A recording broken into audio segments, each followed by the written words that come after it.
அல்மா herbal அப்படிங்கிற YouTube சேனலை போய் சப்ஸ்கிரைப் பண்ணி வச்சுக்கோங்க. இங்கே குழுமி இருக்கும் தாய்மார்களே, தந்தைமார்களே, குழந்தைகளை வெளியில் கூட்டிக் கொண்டு போனால் செலவாகிவிடும் என்று இப்படிப்பட்ட கூட்டத்திற்கெல்லாம் கூட்டு வந்து நாங்கள் கொடுக்கக்கூடிய கை காசையெல்லாம் அவர்களுக்கு பஞ்சு மிட்டாய் வாங்கி கொடுத்து இதுதான் சுற்றுலா என்று அழைத்து கொண்டு போகும் தாய் தந்தை அனைவருக்கும், இந்த நாட்டை வழிநடத்தி செல்லக்கூடிய வருங்கால சந்ததியான இளைஞர்களுக்கும் என்னுடைய வணக்கங்களையும் வாழ்த்துக்களையும் சொல்லிக்கொள்கிறேன். இது என்ன இருந்தாலும் இதெல்லாம் சொல்கிறாரு அப்படின்னு சொல்லிட்டு, ஏன்னா இப்படி தான் ஆகிப்போச்சு. இப்போது ரொம்ப அப்படியே அதாவது தமிழ் நடை இருக்கிறது அல்லவா, அப்படி பேசினா உடனே நம்ம ஆளுங்க கேட்குறாங்க. முதல்ல நோய் இல்லாமல் இருக்கிறதுக்கு வழி பாருங்க ஐயா. நோயோடு வாழ்கிறதுக்கு வழி பார்க்காதீங்க. அதுக்கு முன்னாடிலாம் பார்த்தீங்கன்னா தமிழ்நாட்டில் அதிகமான வெயில் பதிவாகிற மாவட்டம் அப்படின்னா வேலூர். அப்போ அந்த வேலூரை விட்டு கொடுக்காம பரமத்தி வேலூர்னு ஒன்று இருக்குது கரூரில். அது வேலூருங்கிற பேரை நாங்கள் விட்டே கொடுக்க மாட்டோம் அப்படின்னு 111 பதிவாகுது. வேலூரில் 108 தான். 18 மாவட்டத்தில் வெயில் சதமடித்தது. இந்த டெண்டுல்கர் சதமடித்தார், ரோஹித் சர்மா சதமடித்தார், கவாஸ்கர் சதமடித்தார் அப்படிங்கிற மாதிரி இல்லாமல் இப்போது 20 மாவட்டங்களில் சதமடித்தது அப்படின்லாம் பேசுகிறாங்க.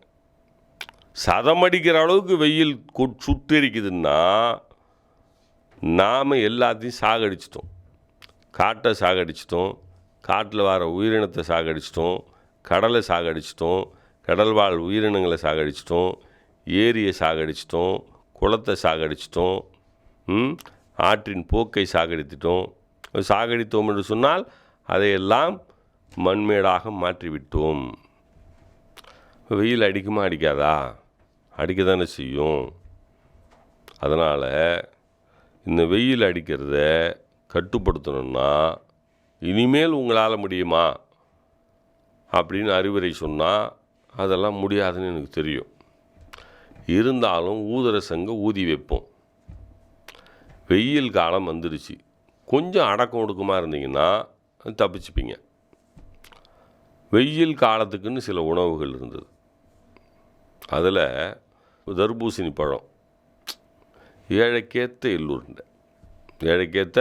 எள்ளுருண்டை. இந்த தர்பூசணி பழத்தை இந்த வெயில் காலத்தில் வாங்கி பயன்படுத்துங்க. நல்ல நீர் சத்து கிடைக்கும். கொஞ்சம் சர்க்கரை நோய் இருந்தாலும் பாதிக்காத சர்க்கரை சத்தும் கிடைக்கும்.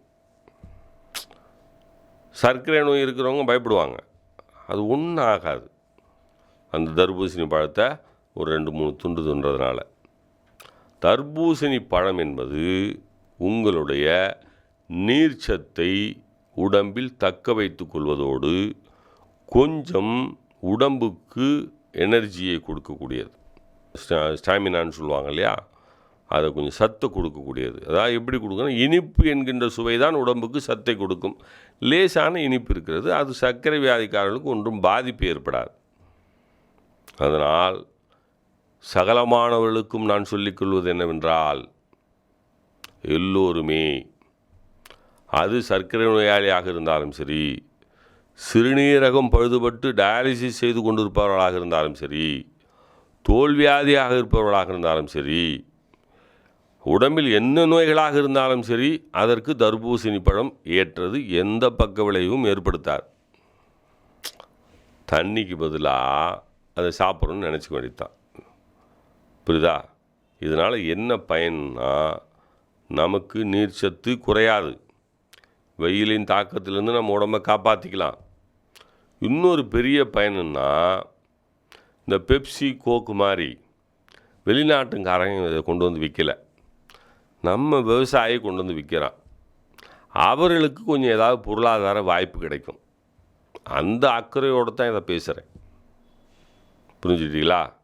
தர்பூசணி சாப்பிடுவோமா? விவசாயிகளை வாழ வைப்போமா? தமிழ்நாட்டு விவசாயிகள் நன்றாக இருக்கணும்னு நினைப்போமா? அப்படி நினச்சிங்கன்னா நீங்கள் இந்த நாட்டுக்கு நன்மை செய்கிறீங்க. இல்லையா, நான் பெப்சி தான் குடிப்பேன், கோக்கு தான் குடிப்பேன், அதை தாண்டிலாம் வர முடியாது என்னால் அப்படின்னா நீங்கள் வெள்ளைக்காரனுக்கு தான் நன்மை செய்கிறீங்க. தமிழனுக்கு நன்மை செய்யணுமா வெள்ளைக்காரனுக்கு நன்மை செய்யணுமான்னு சொல்லிட்டு தர்பூசணியா பெப்சியா கோக்கா, இது என்னுடைய கேள்வி. பதில் உங்களிடத்தில்.